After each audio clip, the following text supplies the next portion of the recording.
तो बेटा, आप सभी का स्वागत है हमारे YouTube चैनल पर। 10वीं क्लास की वीडियो लेके आए हैं। तो पिछले लेक्चर में हमने किया था रासायनिक अभिक्रिया समीकरण, जिसके अंदर हमने बताया था रासायनिक अभिक्रियाएँ क्या होती है और उसके अभिलक्षण बताए थे साथ के साथ।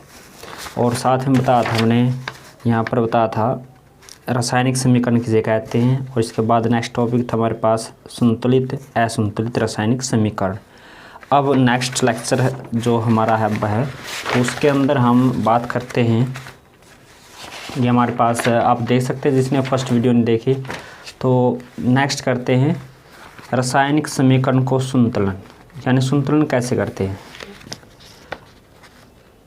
रासायनिक समीकरण का। तो कैसे करते बेटा, देखिए लिखेंगे रासायनिक समीकरणों का संतुलन। सबसे पहले क्या होना चाहिए, जो अभिकारक है और उत्पाद है उसमें जो प्रत्येक तत्व है ना, जो परमाणु संख्या है उसकी बराबर करने की प्रक्रिया को रासायनिक समीकरणों का संतुलन कहते हैं। जैसे देखिए बेटा, हमारे पास अभिकारकों और उत्पादों में प्रत्येक तत्व के परमाणुओं की संख्या बराबर करने की प्रक्रिया को हम क्या कहते हैं, रासायनिक समीकरणों का संतुलन। ये था बेटा। अब इसके बाद बात कर लेते हैं, जो समीकरण है उनको संतुलित करने की आवश्यकता है। क्यों आवश्यकता है, तो क्या क्या एक द्रव्यमान संरक्षण का नियम होता है। द्रव्यमान संरक्षण का नियम, इसके अनुसार क्या होता है कि द्रव्यमान को हम ना तो क्रिएट कर सकते हैं ना डिस्ट्रॉय कर सकते हैं, यानी ना तो इसका निर्माण किया जा सकता द्रव्यमान का, ना इसका विनाश किया जा सकता। ये था हमारे पास द्रव्यमान संरक्षण का नियम। ना तो उत्पन्न किया जा सकता इसको, ना नष्ट किया जा सकता। ना तो उत्पन्न किया जा सकता या ना नष्ट किया जा सकता। ये था हमारे पास द्रव्यमान संरक्षण नियम। या हम कह सकते हैं कि किसी रासायनिक जो अभिक्रिया है कि उत्पाद तत्वों का कुल द्रव्यमान अभिकारक तत्वों के कुल द्रव्यमान के बराबर होता है। आज समझें, जो कि अब हमारे पास अभिकारक है और एक साइड हमारे पास उत्पाद है। अगर जो भी इनके भी तत्व इनमें दोनों में, वहाँ पर इनका जो द्रव्यमान है उत्पाद का और अभिकारक का, दोनों क्या होने चाहिए हमारे पास, इक्वल होने चाहिए। ठीक है बेटा। या हम ऐसे भी कह सकते हैं, रासायनिक अभिक्रिया के पहले और उसके पश्चात प्रत्येक तत्व के परमाणु की संख्या समान रहती है। इसलिए पहले क्या था, अभिकारक और उत्पाद में प्रत्येक तत्व की परमाणु संख्या बराबर होनी चाहिए। ठीक है। द्रव्यमान संरक्षण नियम क्या था, ना तो इसको उत्पन्न किया जा सकता ना नष्ट किया जा सकता। और या किसी भी अभिक्रिया के उत्पाद का तत्वों का कुल द्रव्यमान और अभिकारक के तत्वों का कुल द्रव्यमान दोनों का बराबर होता है। या हम कह सकते हैं कि अभिकारक और उत्पाद के परमाणु की जो संख्या वो क्या होनी चाहिए, समान होनी चाहिए। ये थी बात। ठीक है बेटा। आगे हम करते हैं, सबसे मेन टॉपिक हमारे पास है रासायनिक समीकरण को लिखने। रासायनिक समीकरण को कैसे लिख सकते हैं। रासायनिक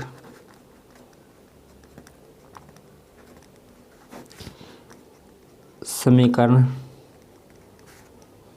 को लिखने के निर्देश, यानी जो हमारे पास रासायनिक समीकरण होते हैं उनके निर्देश। सबसे पहले क्या होता है कि जो रासायनिक अभिक्रिया को लिखने के लिए हम क्या करते हैं, सबसे पहले अभिकारक लेकर तीर का निशान लगाया जाता है। उसके बाद उत्पाद। हमारे पास जैसे अभिकारक है, यहाँ पर तीर का निशान लगाते हैं हम रासायनिक समीकरण में, और उसके बाद क्या लिखते हैं उसको, उत्पाद। रासायनिक अभिक्रिया को लिखने के लिए समीकरण में सबसे पहले क्या लिखते हैं, अभिकारक। अभिकारक के बाद तीर का निशान लगाते हैं और उसके बाद उत्पाद लिखते हैं। पहला पॉइंट ये था। दूसरा पॉइंट नोट कीजिए, अभिकारकों और उत्पाद की संख्या एक से अधिक होने पर उनके बीच में प्लस का निशान लगा जाता है। अभिकारक हम मान लेते हैं हमारे पास 2 अभिकारक है। अभिकारक और उत्पाद की संख्या एक से अधिक यानी एक से अधिक होने के बाद हम प्लस का निशान लगाते हैं। दोनों के बीच में क्या, अगर यहाँ पर 2 होते तो यहाँ पर प्लस का निशान लगाते, एक से अधिक हो। ठीक है, एक से अधिक होता है तो क्या लिखेंगे हम, प्लस का निशान लगाएंगे बेटा। Next 2 article 2 point. इसके बाद इसको संतुलित करना ज़रूरी है, संतुलित करना ज़रूरी है, कंपलसरी है। इसके बाद हम लिख सकते हैं, रासायनिक समीकरण को संतुलित करते समय हम किसी भी तत्व या यौगिक का सूत्र परिवर्तित नहीं कर सकते। सबसे मेन पॉइंट है कि अगर हम, ऐसा नहीं है कि अगर नाइट्रोजन है तो नाइट्रोजन स्थान पे C लिख सकते हैं, ऐसा चेंजेस नहीं करना हमने।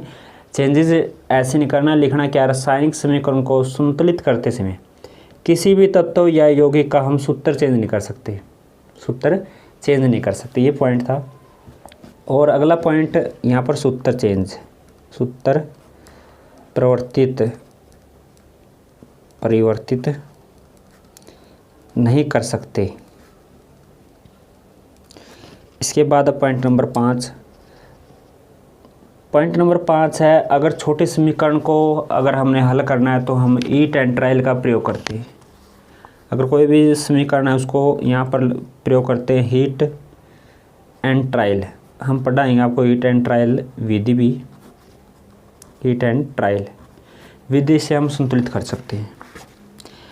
और इसके बाद पॉइंट नंबर 6 लिख सकते हैं, रासायनिक समीकरण को संतुलित करने के लिए अभिकारक हो या उत्पाद हो, उसकी अवस्था को बताने के लिए हम उनके साथ कोष्ठक में ठोस के लिए S, द्रव के लिए L, गैस के लिए G और जलीय विलयन है तो AQ लिखते हैं।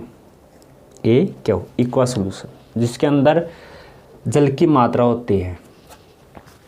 आज में बेटा क्या लिखते हैं कि जब भी हम संतुलित करने के बाद अभिकारकों और उत्पाद की भौतिक अवस्था, जैसे वो सॉलिड है, लिक्विड है, गैस है, किस प्रकार का है, उसके साथ हम ब्रैकेट में लगाते हैं। जैसे हमारे पास कैल्शियम ऑक्साइड है, कैल्शियम ऑक्साइड हमारे पास क्या होता है, सॉलिड होता है, S लिखते हैं। इसके बाद H2O हमारे पास क्या है, लिक्विड में है तो L। इसके बाद CaOH कैल्शियम हाइड्रोक्साइड, ये हमारे पास क्या, इसके अंदर जल मिला हुआ है तो इसको बोलते हैं AQ इक्वा सॉल्यूशन, कैल्शियम हाइड्रोक्साइड।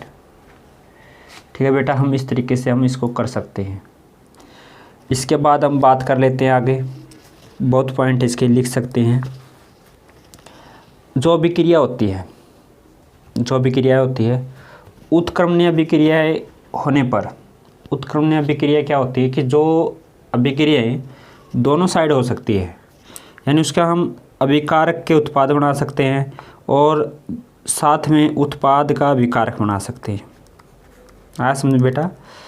उत्क्रमणीय अभिक्रिया क्या होती है, अभिकारक को हम चेंज कर सकते हैं उत्पाद में और उत्पाद को हम चेंज कर सकते हैं किस में, अभिकारक में। इस प्रकार की क्रियाओं को क्या कहते हैं, उत्क्रमणीय अभिक्रियाएं कहते हैं। वह निशान किस प्रकार का लगता है, इस टाइप के निशान, ऑफ एरो का। इसके बाद है बेटा, अभिक्रिया संपन्न होने के पश्चात या के लिए उस पर एक जो तीर का निशान होता है, उसके ऊपर हम ताप, दाब या उत्प्रेरक लिखते हैं। आपने कई समीकरण में देखा होगा, जो तीर का निशान होता है यहाँ पर लिखता है 273 केल्विन है, यहाँ पर KMnO4 है, O है। इस प्रकार के ये हमारे पास क्या होते हैं, उत्प्रेरक होती है, क्या होता है, टेम्परेचर होता है। इसको किस पे लिखते हैं हम, तीर के निशान के ऊपर या नीचे दोनों साइड लिख सकते हैं, ऊपर भी लिख सकते हैं, नीचे भी लिख सकते हैं। अब बात और कर लेते हैं, अगर हमारे पास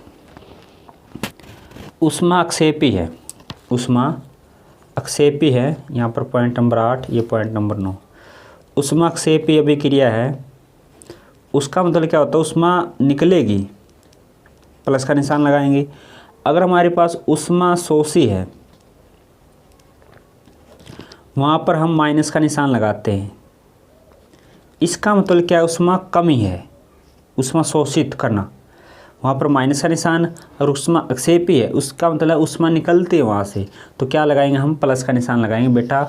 और इसको किस साइड लिखते हैं, दाएं साइड, दाएं साइड में लिखते हैं उसके, जैसे S2 के ऊपर ऐसे निशान लगा देते हैं, ऐसे ब्रैकेट में। तो ये पॉइंट थे, किसी भी हम रासायनिक समीकरण को संतुलित किस तरीके से कर सकते हैं।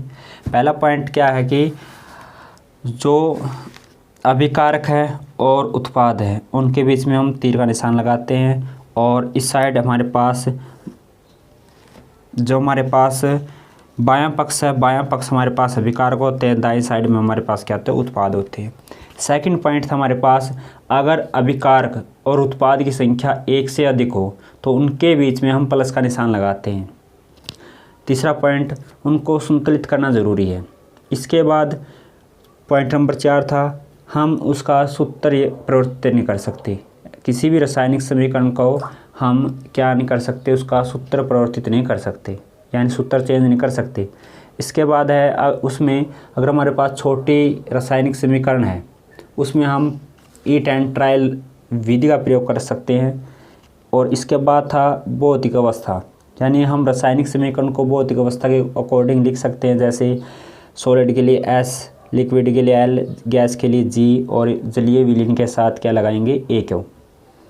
इसके बाद अगला पॉइंट था उत्क्रमणीय अभिक्रियाएं, यानी इसके क्या लिख सकते हैं, दोनों दिशाओं में तीर के निशान लिखते हैं। दोनों दिशाओं में किस प्रकार के निशान लिखते हैं, तीर का निशान, क्योंकि अभिकारक से उत्पाद, उत्पाद से क्या होता है, अभिकारक, अभिकारक से उत्पाद।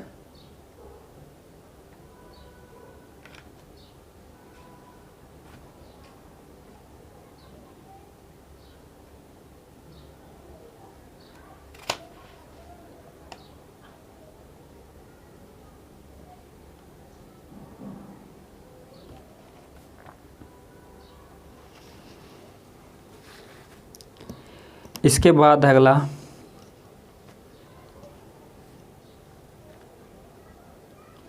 ताप दाब उत्प्रेरक, यानी ताप दाब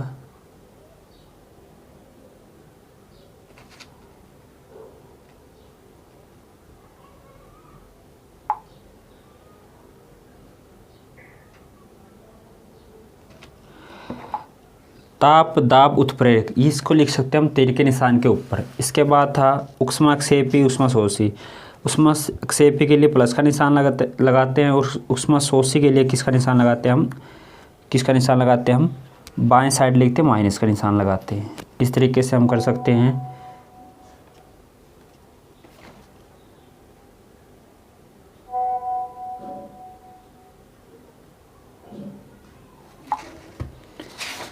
इसके बाद बेटा नेक्स्ट टॉपिक करते हैं, रासायनिक समीकरण की विशेषता,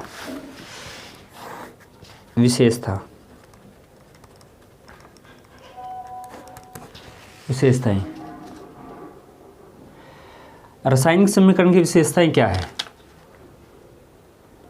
विशेषता क्या है कि अभिकारक और उत्पाद के बारे में अगर हमको जानकारी है, जैसे अणुओं की संख्या भी पता है हमें, द्रव्यमान आदि मिलती है।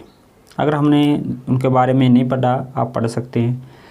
उनकी हम भौतिक अवस्था भी देख सकते हैं, मैले किस प्रकार के है, सॉलिड है, लिक्विड है, किस प्रकार के है। और अगर संपूर्ण हमने अभिक्रिया के में और क्या क्या पढ़ा, ताप दाब उत्प्रेरक आदि की जानकारी मिल सकती है हमें। हम ये भी बता सकते हैं कि अभिक्रिया किस टाइप की है, ऊष्माक्षेपी है, ऊष्माशोषी अभिक्रिया है। इस प्रकार की 4 विशेषताएं थी।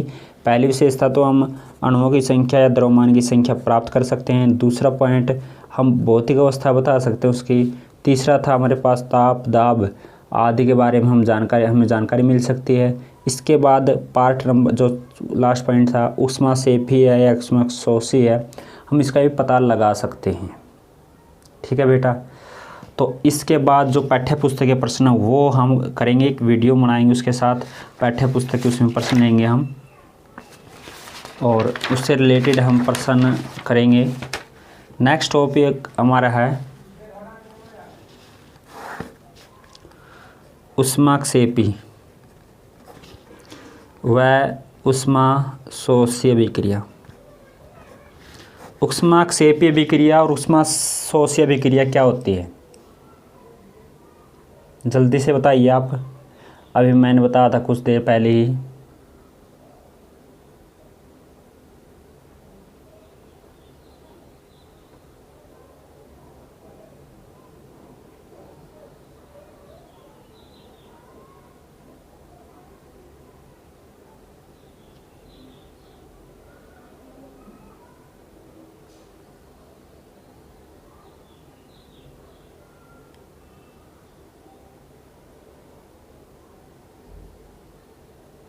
जल्दी से बताइए आप।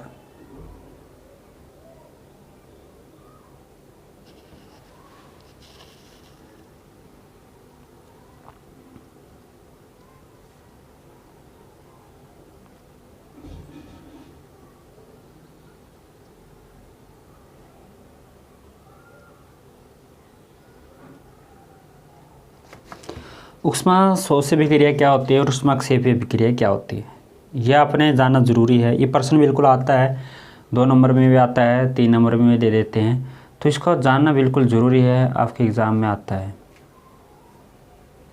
तो आइए स्टार्ट करते हैं बेटा, इसको बारे में हम बताएंगे आपको। पहले एक क्षेपीय विक्रिया पढ़ लेते हैं क्या होती है। ऊष्माक्षेपीय विक्रिया क्या होती है, जब भी कोई भी रासायनिक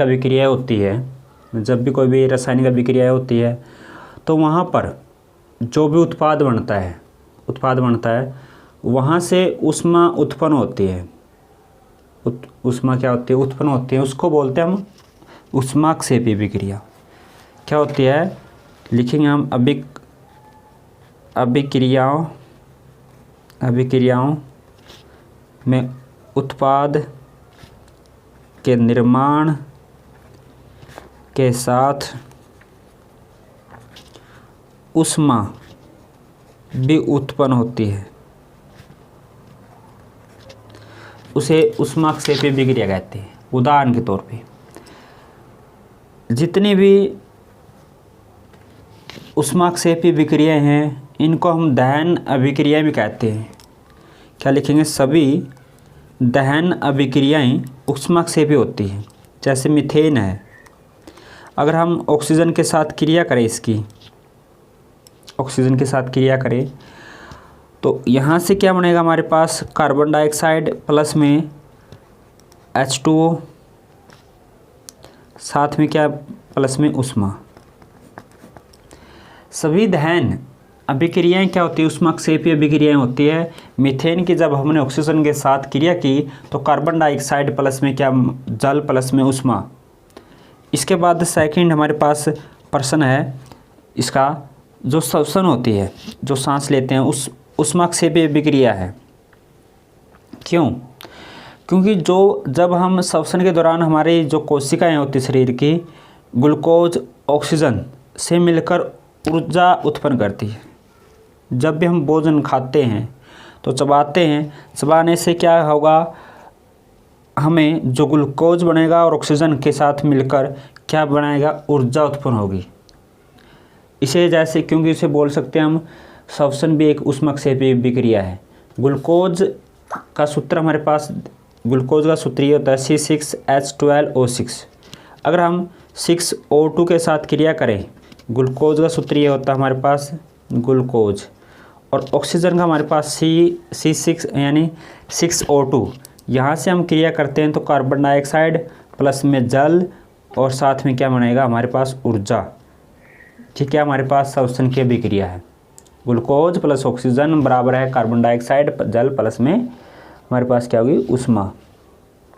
इस तरीके से ये हमारे पास ऊष्माक्षेपीय विक्रिया थी। अगले अब पढ़ेंगे हम ऊष्मा शोष्य विक्रिया। तो इसके बारे में हम पढ़ लेते हैं, छोटा ही प्रश्न है बस ये। ऊष्मा शोष्य विक्रिया क्या होती है? जिन अभिक्रिया में उत्पाद के निर्माण के साथ ऊष्मा भी अवशोषित हो जाती है उसे बोलते हैं ऊष्मा शोष्य विक्रिया। यानी क्या हमारे पास इसमें तो ऊष्मा निकलती थी, उसमें क्या है, ऊष्मा शोषित, खत्म, अवशोषित लिख सकते हैं बस। यानी अभिक्रिया में उत्पाद के निर्माण के साथ जो भी ऊष्मा क्या होती है, अवशोषित होती है, उसे बोलते हैं ऊष्मा शोष्य विक्रिया। ऊष्मा शोष्य विक्रिया। जैसे अगर हम बात करें CaCO3 की, कैल्शियम कार्बोनेट की, प्लस ऊष्मा, अगर हम ऊष्मा दें इसमें तो क्या होगा, अगर इसको हम गर्म करें तो क्या होगा हमारे पास, कैल्शियम ऑक्साइड प्लस में क्या, कार्बन डाइऑक्साइड। अगर N2 प्लस O2 और प्लस ऊष्मा तो किसके बराबर होगा, NO।